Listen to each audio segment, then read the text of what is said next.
Manchester City has been regarded as one of the best teams that we have seen in the Premier League. From the slow, structured, intricate movement of the ball when they are looking to move the ball towards attack, and how Pep Guardiola has inspired managers in the Premier League, top managers like Mikel Arteta, and now the emerging Enzo Maresca at Chelsea. Guardiola's positional play structure of creating qualitative and quantitative superiority in other areas of the pitch has been a hallmark of his time at Manchester City. But are we seeing something quite different with Pep? This season, it looks like Pep Guardiola is looking to transform his tactic. Pep Guardiola is in that innovation, evolution kind of project that he has been going through throughout his managerial career. And you guys have really put me to task that I am supposed to give you a video every day, and I'm looking to give you that. Guardiola has lost one, if not his best player in the team, in the name of Kevin De Bruyne, a player who has always been the game changer in Pep Guardiola's Manchester City, and that slight edge that Guardiola has always had against his opponents in the Premier League. Guardiola's 6 Premier League titles can be attributed to the role that Kevin De Bruyne played at Manchester City.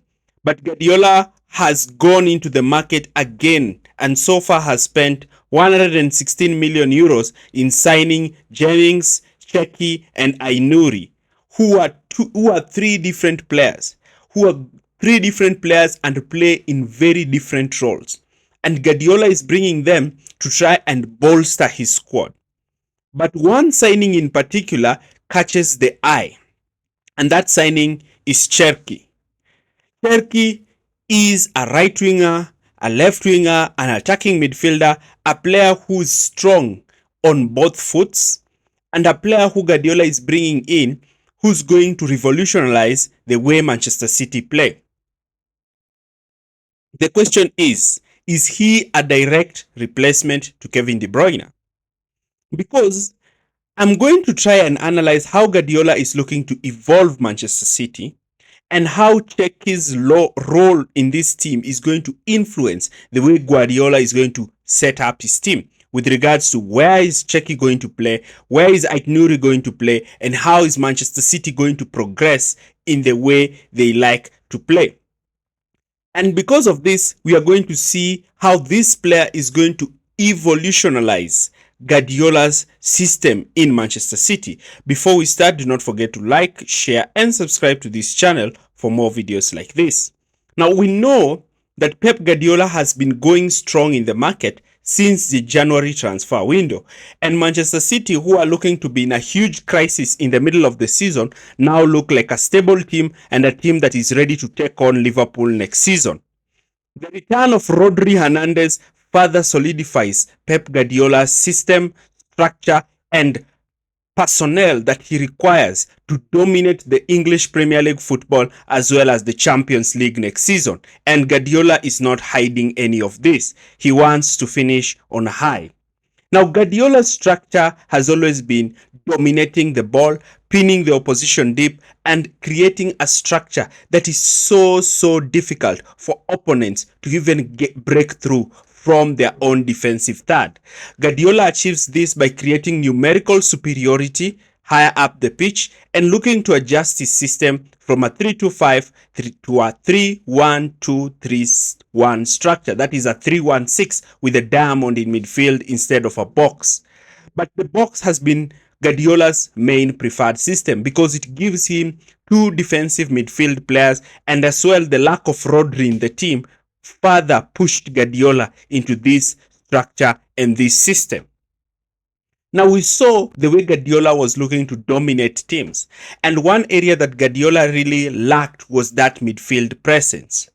Kovacic and Bernardo Silva were giving the dribbling aspect of Manchester City, but they were not giving Manchester City the settled possession. Settled possession is so important for Manchester City in that it allows Guardiola's team to have control in games. Guardiola's team want to build from the back, carry the ball from the back in a systematic manner all the way to the forward line. But also Guardiola is looking to play balls over the top especially when Manchester City are looking to face a high defensive line. Because of Manchester City's 3-5 structure, Guardiola is able to give his team that needed balance between attack and defense, with wide wingers, especially in Guardiola's previous campaigns in the Premier League, who are willing to take on their fullbacks. And here is where players such as Jeremy Doku and Bernardo Silva have really made Guardiola so potent. And because of having these dangerous lethal wingers in the wide areas, Guardiola has always had the opportunity of stretching opposition's defense lines and looking to tear them apart and open up gaps in the middle of the park. And these gaps opening in between the defensive line as well as the midfield line allows Guardiola's most deadliest weapon. Guardiola's most deadliest weapon, who are the two twin eights. The wide wingers drawing the fullbacks out, and the deadliest wingers of Guardiola's inside midfielders who are looking to create from this position. Players such as De Bruyne and Phil Foden have thrived in those scenarios. You can see from this clip Guardiola's 3-5 structure. You can see how Guardiola is looking to create that numerical advantage. His center backs are quite narrow and quite structured, closer to the two holding midfielders. But look at his wingers. His wingers are so wide, looking to hug the touchline, while his twin tens are quite closer, as Guardiola is looking to try and overload the opposition. Now, Guardiola is going to adjust. By signing Aït-Nouri, Guardiola is going to look to a more convectional fullback, a fullback who does not invert, but a fullback who overlaps. Cherki, on the other hand, is also a different player because he can play as an attacking midfielder, but Guardiola is bringing him as a winger, while Higgins is also coming in as a defensive midfielder. Now, these three players are going to alter the way Manchester City will play next season.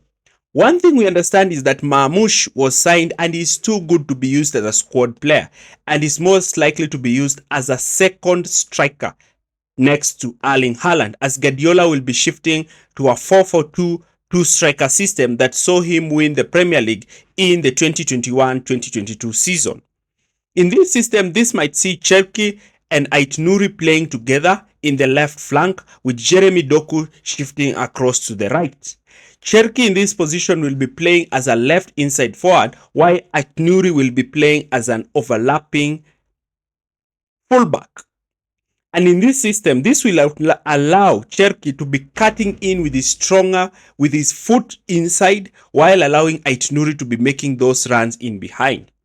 Higgins in the team will make Guardiola not have to play his fullbacks in midfield, and Aït-Nouri's crossing ability will be so important for Pep, as now he will be having two strikers making runs into the box. Rodri will also be played with a more traditional defensive midfielder alongside him, allowing Rodri to also ease into the team. Aït-Nouri in this position will be playing more of a passer and an overlapper, while Doku down the other side will be more of a dribbler. Now, this is going to give Manchester City unpredictability. A dribbler who's able to pull out a fullback on the other side, while the other side they will have a fullback who is making crosses inside the box, as Guardiola now moves to a two-striker system. But Cherki is the most important player in this signing. Cherki is coming in to step into a big player. Is going to step into big shoes. Filling De Bruyne's shoes is not quite easy, and Cherki is going to experience this. So how is Cherki supposed to actually evolve from this? One thing you need to understand is the way Manchester City will be looking to play. Cherki has had an overall better creativity than any player in the Premier League, that is comparing him to Bruno Fernandes. Now, Cherki will be that player who will be carrying the ball in field, looking to dribble past players and looking to attempt shots on target. And this is going to help Manchester City in one problem that Manchester City has faced in many seasons, and that is the low block. Having a player who's so technical a player who's a very good dribbler, a player who has that slight Eden Hazard dribbling ability, is going to put Manchester City in situations where they are going to have an attacking midfielder who just does not unlock defenses through his excellent passing, but rather his ball carrying ability. De Bruyne used to unlock these defenses using his exemplary passing ability. But with Cherki, it's more about his positioning, it's more about his flair, it's more about his dribbling, it's more about doing things that really put him above every other player in the Premier League.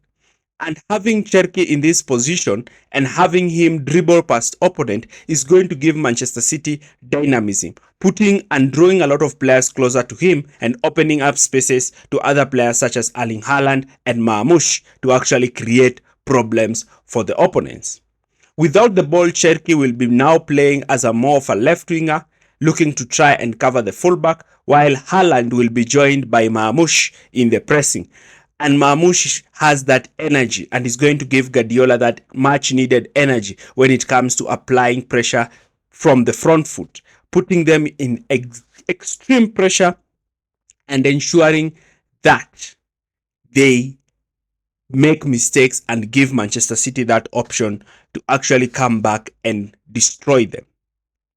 Manchester City will also be sitting in a structured 4-4-2 without the ball, but this time with dedicated twin sixes of Rodri and Jennings, who will be sitting deeper, while Cherki playing in a slightly forward position with Marmoush and Haaland offering that threat in behind. The signing of Cherki and Aitnouri signifies Guardiola's shift from that inverted fullback system and wide winger system to an inverted winger system and a conventional fullback, changing the dynamics of football in the Premier League and seeing the return of the conventional fullback back into the Premier League. And this might just be Guardiola's silver bullet to win the Premier League next season by catching his opponents off guard, by reverting back to the inverted winger system and back to the conventional fullback that gave him success at Barcelona. But this time with a dedicated two defensive midfielders playing behind them. What do you think? Do you agree with this Guardiola's evolution? Leave your comments in the comment section area below. Thanks for watching.